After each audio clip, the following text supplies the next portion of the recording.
नमस्कार दोस्तों, GS maths classes में आपका स्वागत है। दोस्तों, हमने अपने कल के वीडियो के अंदर वैदिक विधियों द्वारा वर्ग ज्ञात करना सीखा था। आज की अपनी क्लास के अंदर हम वैदिक विधि द्वारा रेखिक समीकरण ज्ञात करना सीखेंगे। दोस्तों, ज़्यादा से ज़्यादा वीडियो को शेयर करें, कमेंट करें और कोई अगर सजेशन हो तो आप मेरे को सजेस्ट करें। किसी प्रकार का इम्प्रूवमेंट वगैरह हो तो आप कमेंट बॉक्स के अंदर सजेस्ट करें। तो दोस्तों, अब अपन टॉपिक की शुरुआत करते हैं। हमारे पास में जो टॉपिक है वो है रेखिक समीकरण। दोस्तों, वैदिक गणित के अंदर हम रेखिक समीकरण को सरल करते हैं तो हमारे पास में दो विधियां होती हैं और पहली विधि का नाम है परावर्त्य योज्यित, परावर्त्य योज्यित, और दूसरी जो विधि है उसका नाम है सूत्र शून्य साम्य समुच्चय, सूत्र शून्य साम्य समुच्चय। तो दोस्तों, मैं आपको बता देता हूं, परावर्त्य योज्यित के अंदर हमारे पास में 4 अनुप्रयोग होते हैं और सूत्र जो शून्य साम्य समुच्चय है उसमें हमारे पास में 6 अनुप्रयोग होते हैं। तो अपने आरबीएससी की क्लास है, आरबीएससी के अंदर अपने पास में जो मैथमेटिक्स का पेपर है उसमें 3 नंबर का एक क्वेश्चन आता है, चाहे सूत्र शून्य साम्य समुच्चय से आ सकता है या फिर परावर्त्य योज्यित से आ सकता है। दोस्तों, सूत्र शून्य साम्य समुच्चय के अंदर जो 6 अनुप्रयोग है उसमें जो थोड़ा मैटर थ्योरेटिकल है और उसके बेस पे हम लोग चल सकते हैं, और परावर्त्य योज्यित के अंदर हमारे पास में 4 अनुप्रयोग होते हैं जिसको अपन लेके चलते हैं। तो सबसे पहले हम परावर्त्य योज्यित को लेके चलते हैं और परावर्त्य योज्यित के अंदर जो 4 अनुप्रयोग है उसमें से हमारे पास में जो पहला अनुप्रयोग है उसको लेके चलते हैं। दोस्तों, अनुप्रयोग नंबर 1, अनुप्रयोग नंबर 1। तो देखो, सबसे पहले हम इसके बारे में बात करते हैं।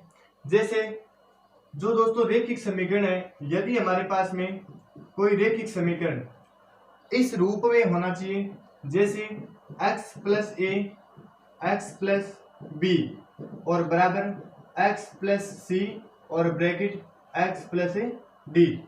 तो देखो, मैंने जो समीकरण लिख लिया है, हमारे पास में जो रेखिक समीकरण है वो रेखिक समीकरण यदि x प्लस ए x प्लस बी बराबर x प्लस सी और x प्लस डी, यदि कोई रेखिक समीकरण इस रूप में होता है तो उसको सरल करते हैं। तो उसके लिए हमारे पास में उसका सरलीकरण या फिर x का मान है वो दोस्तों ये होता है C D minus A B upon में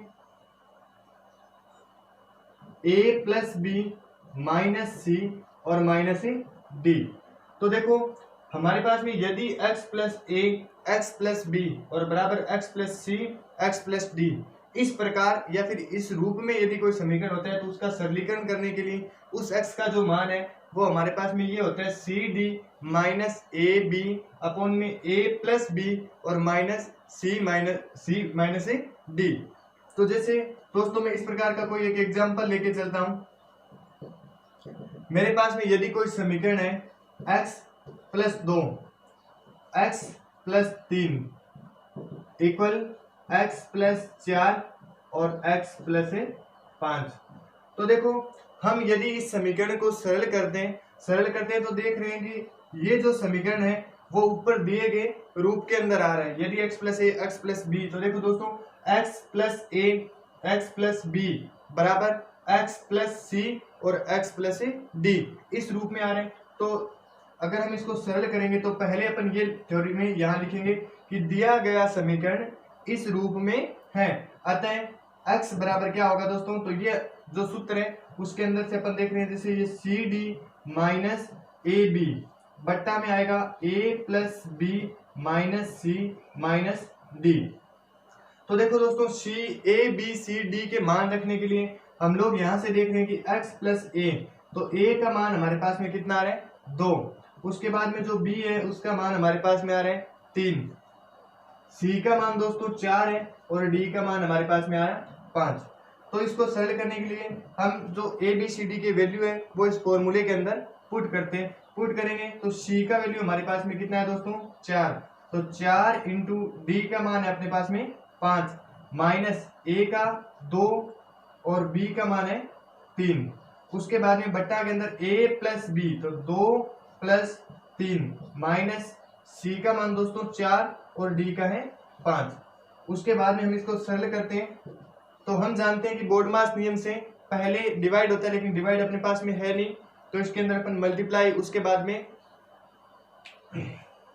बोर्डमास के अंदर सबसे पहले ब्रैकेट सोल्व होता है, ब्रैकेट नहीं होता है तो अपन डिवाइड सोल्व करते हैं, उसके बाद मल्टीप्लाई करते हैं, उसके बाद में सब्ट्रैक्शन और एडिशन में से कोई सा भी सोल्व कर सकते हैं। तो दोस्तों 5 को 4 से मल्टीप्लाई करेंगे 20 माइनस 3 इंटू 2 6, उसके बाद में 3 प्लस 2 5, 5 में से 4 को माइनस किया तो पीछे बचा 1 और 1 में से 5 को माइनस करेंगे दोस्तों हमारे पास में मान आएगा -4।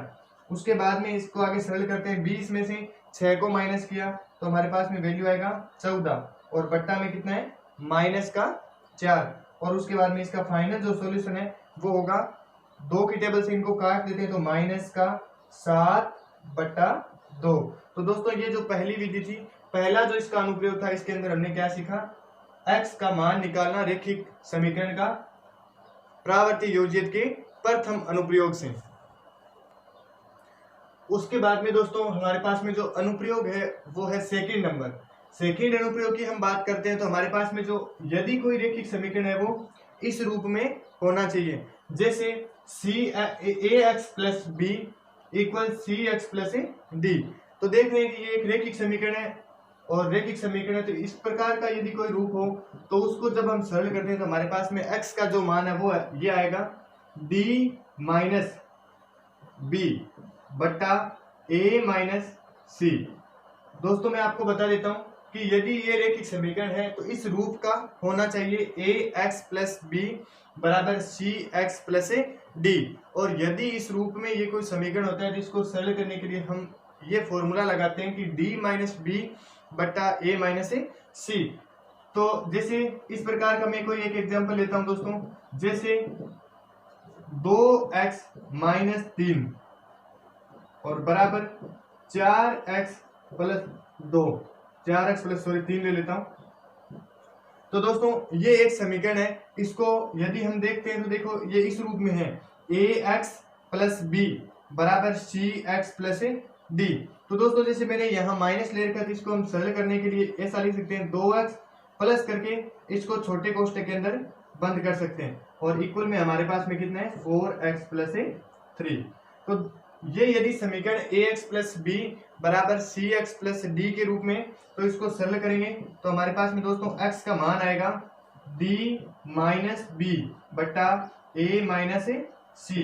तो अब इनके सारे वैल्यू इसके अंदर अपन पुट करते हैं तो d का मान हमारे पास में दोस्तों कितना आ रहा है 3 आ रहा है। उसके बाद में माइनस आगे है b, तो b का मान हम देख पा रहे हैं कितना है -3, तो इसको -3 यथावत रूप से लिख देंगे। उसके बाद में नीचे है a माइनस सी, तो दोस्तों a का मान है वो 2 और माइनस सी का मान है वो 4। उसके बाद में अपन इसको सरल करते हैं, इस ब्रैकेट को खोलेंगे तो माइनस है वो इस माइनस से मल्टीप्लाई होगा और क्या बन जाएगा प्लस बन जाएगा, क्योंकि माइनस माइनस मल्टीप्लाई होके प्लस बन जाता है। तो 3 और प्लस 3 कितना हो जाएगा 6। उसके बाद में 2 में से 4 को माइनस करेंगे तो हमारे पास में वैल्यू आएगा -2। इस 2 की टेबल से इस 6 को कैंसिल कर देते हैं तो हमारे पास में वैल्यू आएगा 3 और साथ में क्या था माइनस। तो ये हमारे पास में प्रावर्ती योजित का अनुप्रयोग नंबर सेकंड। उसके बाद में हम लेते हैं अनुप्रयोग नंबर थर्ड। तो अनुप्रयोग नंबर थर्ड के अंदर हमारे पास में जो सेकंड और थर्ड है उसमें कोई ज्यादा चेंजिंग नहीं होती है।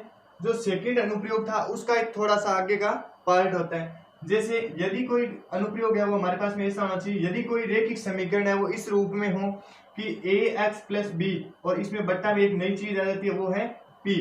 तो ax प्लस बी बटा p और बराबर cx प्लस d बटा q। तो यदि कोई समीकरण इस रूप में आ जाए तो उसके लिए अपने पास में उसका सरलीकरण या सरल करने के लिए जो मान है वो ये आएगा d माइनस बी और बटा a माइनस सी।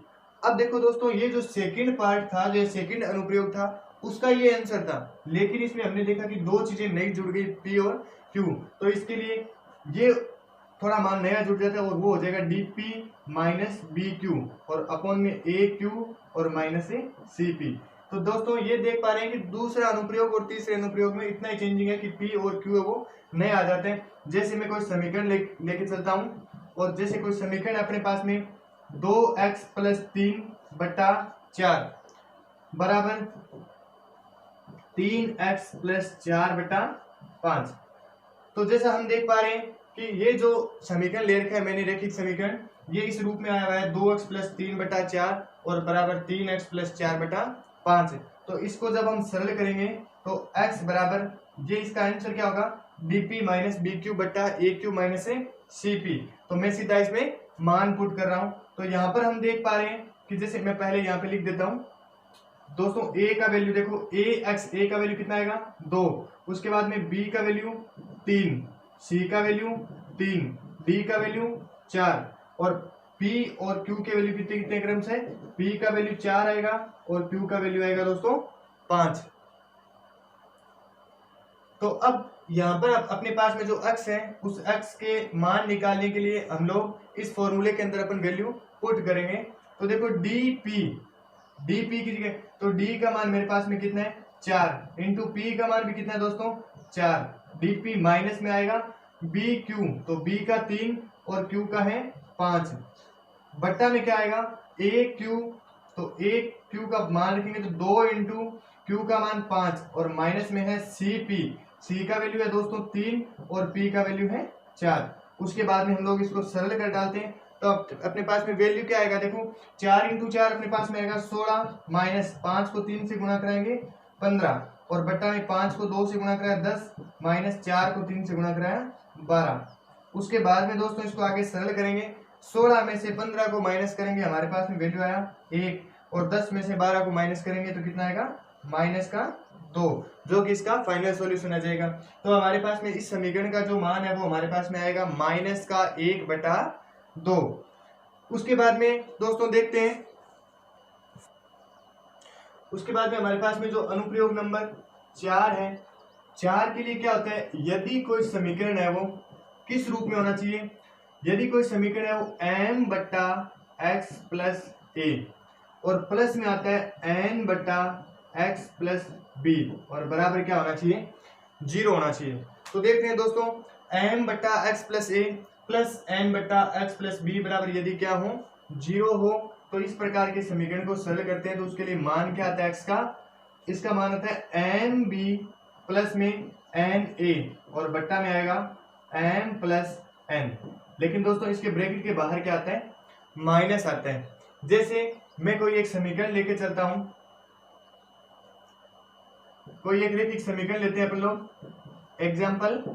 तो जैसे मेरे पास में कोई मान है 2 बट्टा x प्लस 3 और प्लस में 3 बट्टा x प्लस 4, कोई भी मान ले सकते हैं दोस्तों, लेकिन वो होना क्या चाहिए इस रूप के अंदर चाहिए। तो उसको आगे सरल करते हैं तो अपन देख रहे हैं कि m बट्टा x plus a plus n बट्टा x प्लस b।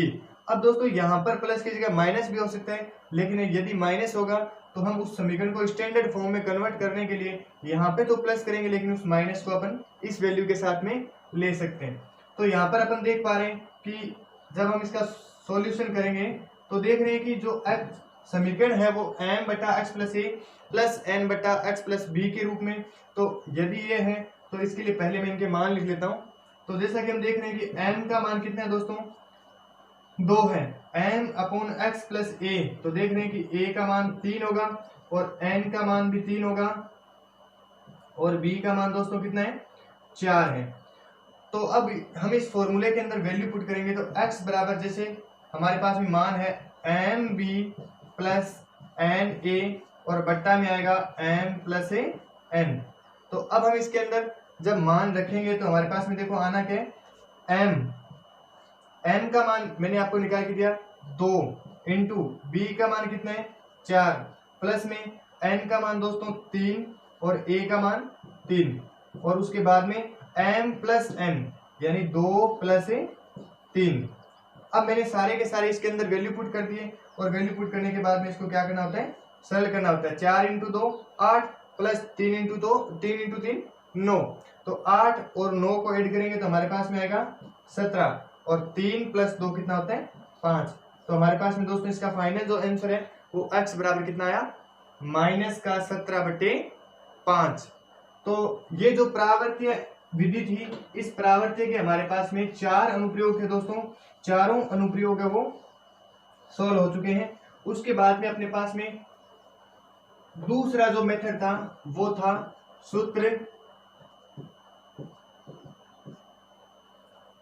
सूत्र शून्य साम्य समुच्चय। सूत्र शून्य साम्य समुच्चय। तो दोस्तों इसके 6 अनुप्रयोग है और 6 अनुप्रयोग है वो क्या है, थ्योरेटिकल है। तो उसके लिए अपन देखते हैं कि मैं थोड़ा सा आपको बता देता हूं। तो 6 अनुप्रयोग है, उसके अंदर जो पहला अनुप्रयोग है उसके लिए हमारे पास में जो मैट्रिक क्या होता है कि यदि कोई समीकरण है और समीकरण के जो 2 पक्ष है, दोनों पक्ष है उनमें से जो स्वतंत्र पद है वो क्या होना चाहिए, समान होना चाहिए। तो दोस्तों जैसे मैं कोई एक समीकरण लेता हूं x + 2 और बराबर 3x + 2। तो दोस्तों समीकरण के अंदर एक तो वेरिएबल पार्ट आता है यानी चर पद आता है, दूसरा स्वतंत्र पद आता है। तो जैसे इसमें x है, ये तो वेरिएबल पार्ट है, और स्वतंत्र पद, यदि स्वतंत्र पद क्या हो जाए, समान हो जाए, स्वतंत्र पद समान हो जाए, तो अपन क्या बोल सकते हैं कि इस समीकरण विधि का नाम है शून्य साम्य समुच्चय। तो यदि स्वतंत्र पद समान हो जाए तो उस समीकरण का आंसर दोस्तों सीधा क्या होता है, 0 होता है। तो हम देख पा रहे हैं कि इसका स्वतंत्र पद 2 है, इसका स्वतंत्र पद भी 2 है, अतः x बराबर सीधा क्या हो जाएगा, 0 हो जाएगा। उसके बाद में देखते हैं अनुप्रयोग नंबर सेकंड अनुप्रयोग के अंदर दोस्तों क्या होते हैं कि यदि x एक सर्वनिष्ठ गुणनखंड हो, यदि एक x है वो एक सर्वनिष्ठ गुणनखंड हो तो भी उसमें चर राशि का मान क्या हो जाता है, 0 हो जाता है। जैसे मेरे पास में एक समीकरण है x + 2 बटा x + 3 बराबर x + 4 और x बटा 4 और प्लस में x बटा 5। तो दोस्तों हम यहाँ पे देख पा रहे हैं कि सभी के अंदर देखो x है, मैं यहाँ से x को क्या कर सकता हूँ, कॉमन ले सकता हूँ। तो मेरे पास में यहाँ वैल्यू आएगा 1/2 प्लस में आएगा 1/3। यहाँ से जब हम x को कॉमन लेंगे तो 1/4 और प्लस में यहाँ आएगा 1/5।